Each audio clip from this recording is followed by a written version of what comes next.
ground to Embley. Well done, Taylor Walker. Second effort goes back and smothers. Now he can line up for 9. This will lift the crowd here at Amy Stadium. Outside 50. Long goal to Taylor Walker. He beat 3 of them. That a boy. Giddy up. And Texas goes and sits on the bench. When he's good, he's good. When he's great, he's great. And when he stinks, he stinks. At the moment that turned the NAB Cup Grand Final. So we turn our attention to the rest of the football agenda, which is dominated by the Matt Rendell story, as we knew it would be after the 2 interviews last night. Andrew Demetriou on the couch, followed by Matt Rendell on Footy Classified. On Tuesday of last week, we were briefed post the Liam Jarrah situation from Jason Misford, and during that discussion, he raised this issue about a particular club official who talked about the recruiting in a particular fashion. And after the meeting, I asked him who that was. And the following day, when I was in Adelaide, which was a pre-arranged long-standing meeting, I raised the issue at the end of the meeting with Stephen Trigg, and I had Gillon McLaughlin there. And I said, Stephen, you should be aware this is an issue. You should deal with it at your club and speak to Matt Rendell. But what I strongly suggest you do is talk to Jason Misford first. And that's what he did. He spoke to Jason Misford. He spoke to Matt Rendell on Friday. I think, as I understand the conversation, and I wasn't there, it certainly wasn't denied. He talked about the context of what he'd spoken about, but he didn't resolve from what he said. And Stephen Trigg advised him he should go away for a couple of hours and come back and think about what he said. When he came back, he said, I don't resolve from what I said. So he said I should resign. So he resigned, and it was dealt with by the club. So you didn't demand Matty Rendell's head? Absolutely not. Absolutely, categorically not. And if anyone infers that, Mike, they are wrong. You heard what Andrew Demetriou has had to say. What would you like to say to him, and would you like to say sorry? Well, I'll say sorry, and I should have put that on the end of that, what I told before. If people are offended by that comment. Well, they are. Well, that's a bit of a cop-out. I mean, you're either sorry or you're not. And you still haven't really explained why you made the silly comment in the first place. I did explain to Carol. Well, you said it was a silly thing, and I don't know why. It was a throwaway line to express the urgency of what needed to be done and show that the that's environment, rules, regs is an issue.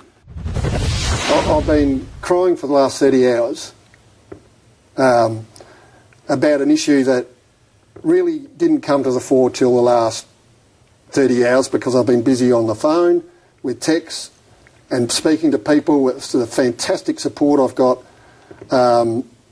And my greatest, I don't care about the job, I'll survive, our family will survive.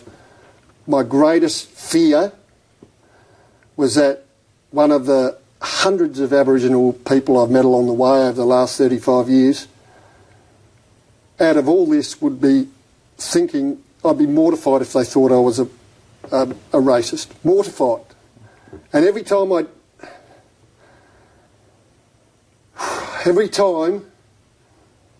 tried to not think about it, I couldn't stop thinking about it. I got a 5-pound ball in my guts. I hope it goes after tonight.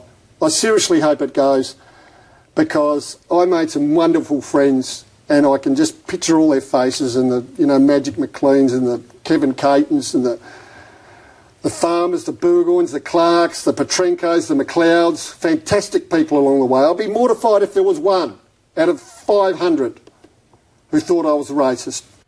And this was how it appeared on the back page of the Herald Sun today. I'm no racist, Matt Rendell. And if there was one thing to take out of that, it was that we shouldn't be casting people into a pit of damnation, regardless of where the fault lies here. There were questions out of last night that needed to be answered, really by Adelaide, and the Chief Executive, Stephen Trigg, was on 5AA tonight. It was suggested that in a meeting going back a few weeks, that Mifsud, an Aboriginal himself, and Ali Fahua, who was with him from AFL community engagement, were not hurt by it, not offended. Now, that's just not right. They were. And it wasn't just one sentence of hurt, but much of that said meeting. And unfortunately, somewhere in there between them, there's been a misunderstanding about just where the level of that was at, because they were deeply offended by it. And Mifsud came back to me on 2 separate occasions, and it was borne out by Fahua that they were offended, they were insulted, couldn't believe what they were hearing and so forth, in particular that comment that's now been aired a fair bit about the parentage. And Matt himself acknowledged that part of it, at least part of that last night, that I think he described it as a stupid line. Now, our very clear position on that is that it's unacceptable. To be blunt, it's just not part of our club values. And if we hadn't been dealing with it straight away, in our view, we'd be dealing with a club that, instead of not being perceived as not looking after its people, would be perceived as being racist, because it was such a strong meeting and an offence was taken. Were you pressured or encouraged by the AFL to stand Matt down, and was it orchestrated by the AFL? That implies that the AFL told us what to do, and the answer to that is no.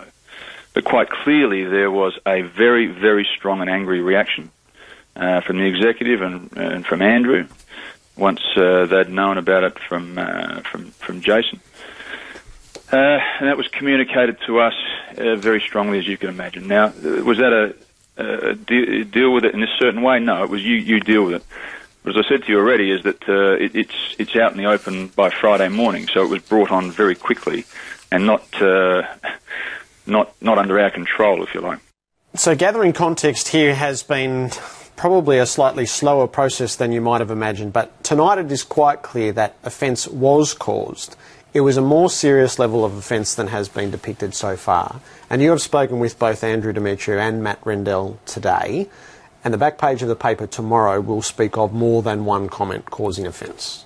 Yeah, there has been developments today. I spoke to Matthew Rendell this afternoon.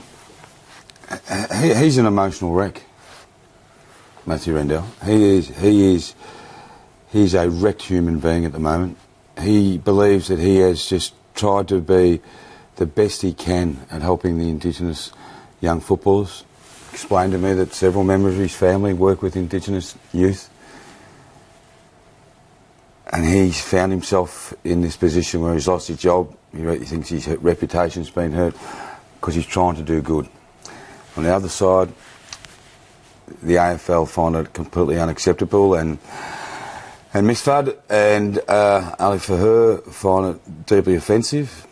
We spoke to the AFL about that, and as I said, I won't go into great detail here, but yeah, there's some pretty major developments in that story in tomorrow's paper. I felt that it was easy to believe all of what was said last night. I know there's this desire to have a pitch battle between them, but all of what Andrew Demetriou said rang true to me, to what I understood. But equally, Matt Rendell's claim that he's not racist is equally true. I don't think you could sit there and draw the opposite conclusion. His position was, and this was my opinion last night, was untenable once he made that remark. He can't continue as a recruiting officer at an AFL club having said that. But it doesn't tar everything that he's done in his time in football. Yeah, the alternative was some sort of mediation, and I said this last night, if they were deeply offensive, those comments, why did it take 2 months for them to come out? Now, there's no time frame on when you want to bring up how you're offended. There's no doubt about that, and the events of the last couple of weeks with Liam Jarrah and the comments by, not so much Jarrah, but the comments of Roos and Hurd and Buckley on the Indigenous young players with, able to run out games and etc., etc.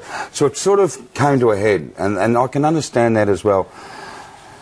But what I've learned today, and as Stephen Trigg just said, those two men were offended. Yeah. It was peddled just as they weren't. Now, there's a little bit more to come in this story. Yeah. There's too much being made of the fact that there was this delay in the story coming out. It was notable. Was notable that Jason Mifsud had made reference to. He noted this and took it to an executive meeting. It's just they didn't jump up and down about it on the spot. But it was not like it was a forgotten comment.